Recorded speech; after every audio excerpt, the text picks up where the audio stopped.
All right, this is going to be my reaction video to the Ravens' lone selection in round 3 of the 2023 NFL Draft. Of course, the Ravens didn't have a round 2 pick because we used that to acquire Roquan Smith. I agree with Eric DeCosta and other people that comment on social media.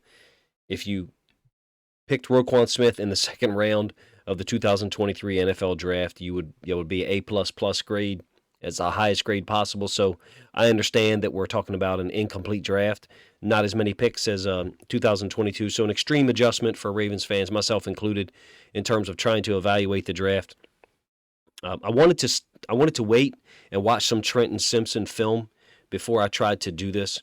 I was surprised by that pick. I'm not sure about you. Not being critical, immediately, because I, to be honest with you, had not watched much Clemson film in 2022. I had watched a lot of film from 2021. In fact, on the third screen that I have up here, I have some running from Andrew Booth, a corner who I think got drafted by the Titans and was, a guy who was mocked to the Ravens. So there's Trenton Simpson film there. It's a little different than the 2020 film in some cases. I did fire up a 2022 game. But getting back to the pick, the moment that he was selected, I was surprised. Let me know if you were surprised. Another example of, I guess, the Ravens zigging or Zayying. Darius Rush still on the board, corner from South Carolina. 6'2", I think 207. Clark Phillips, a little smaller, I think 5'10", 185. Keely Ringo, bigger, big reputation. Made a lot of plays for Georgia. Great combine tester in terms of speed and strength. Some concerns about, particular change of direction abilities. But those three guys still on the board. The Ravens need an outside corner. It's like, come on, that's who we're taking, right? No. The Ravens went in another direction.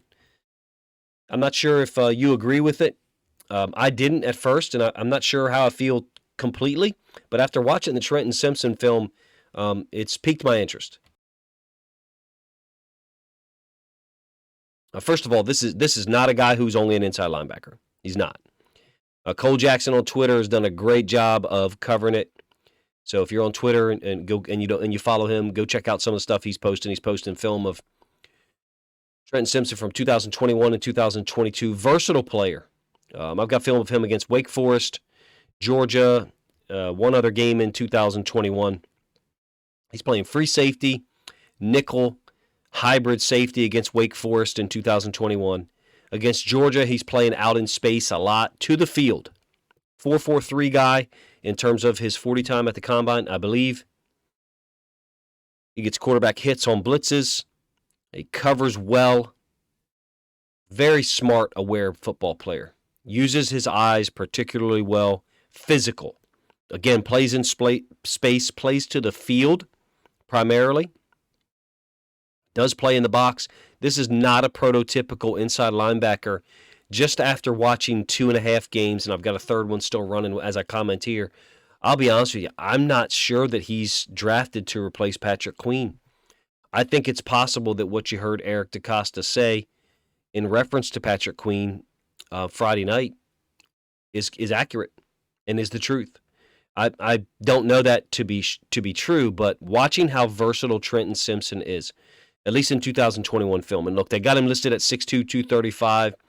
I think it's possible that he gained weight from 2022 to 2023 because, I have heard it reported, and again, Cole Jackson on Twitter covered it, among others, that Trenton Simpson was used as a safety more often in 2021, and then a traditional inside linebacker in 2022. But he's not played a single snap at inside linebacker in the 2021 film that I've seen.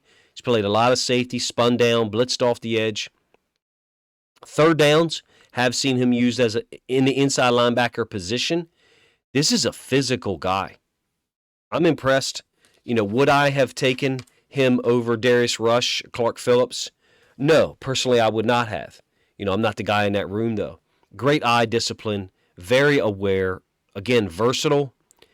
I got no problem with Ravens fans watching the Steelers and the Bengals draft and kind of lamenting, how many good players those teams are adding. I got no problem. Look, but don't throw the Browns into that mix. They got 2 picks. They totally forfeited their future for Deshaun Watson.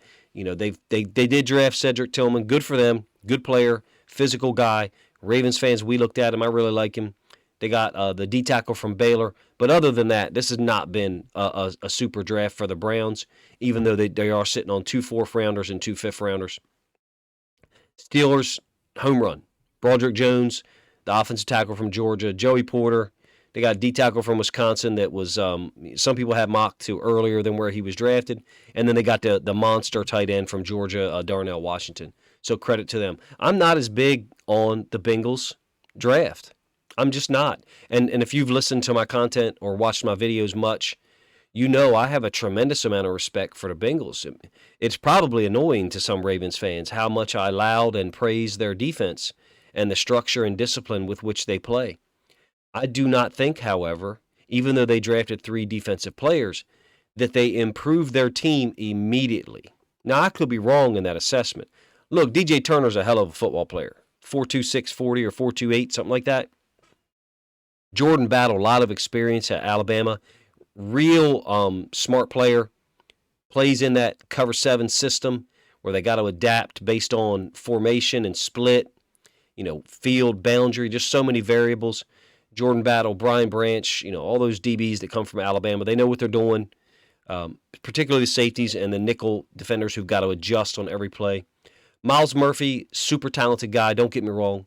Why am I bringing all this up? I don't think that the Ravens are as far behind in terms of what we've drafted compared to the Bengals. Now, the Steelers, I think the Steelers have added a lot of quality guys at positions of need for them.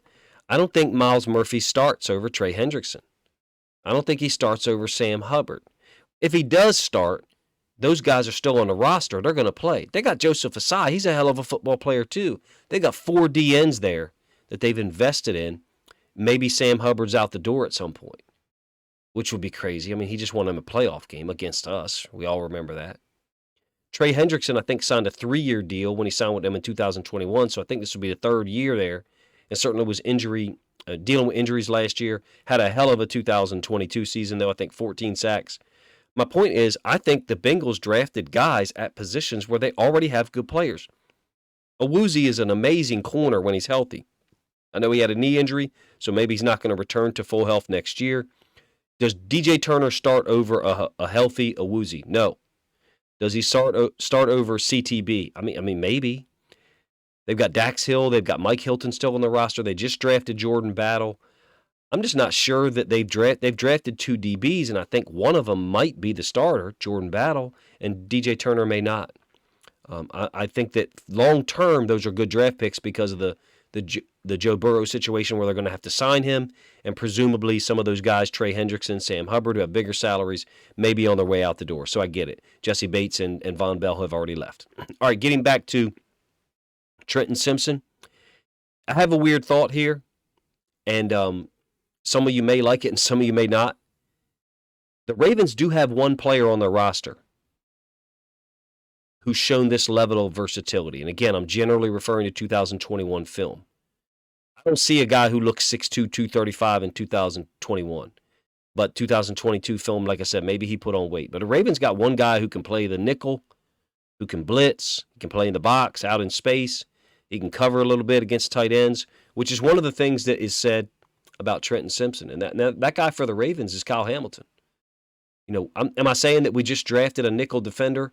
Well, no, but they do have him at nickel a lot for Clemson in 2021 when Brent Venables was still there as the DC before he went to Oklahoma. Simpson's coverage skills as a nickel safety look pretty good to me. So if he did put on 10, 15 pounds and play a lot of inside linebacker in 2022, which as I have a game running from 2022, he's playing inside linebacker to the boundary. That would be amazing. I still am not sure that he's drafted to replace Patrick Queen. Is he drafted to replace Kyle Hamilton as a nickel? No, Hamilton's just too damn good. Look, we got another guy on our roster who could do what I'm describing, Marlon Humphrey. But he's our right outside corner. My overall thought here is I think that drafting Trenton Simpson tells us, and maybe this information's been released, and so if it has, then correct me. But I haven't seen it. I think it tells us that Lamar's cap hit for 2023 is significantly lower than it was going to be. with the non-exclusive tender or non-exclusive tag. I think it was between 32 and 36 million, something like that in terms of cap hit was what it was going to be.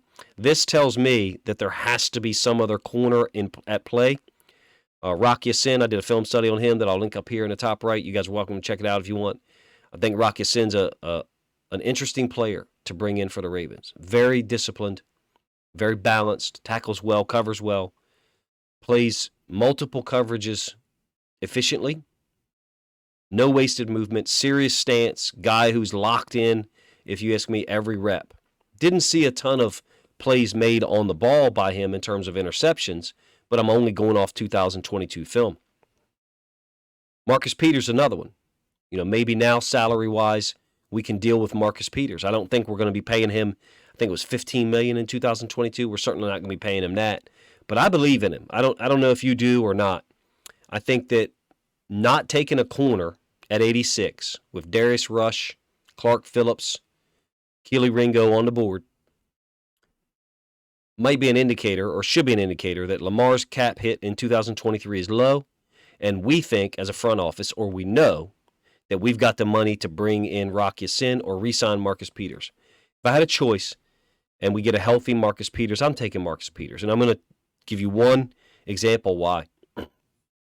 The physicality that he played with against the Bengals in Week 5, I thought Marcus Peters was the guy who set the tone. I mean, JPP had a role in that as well.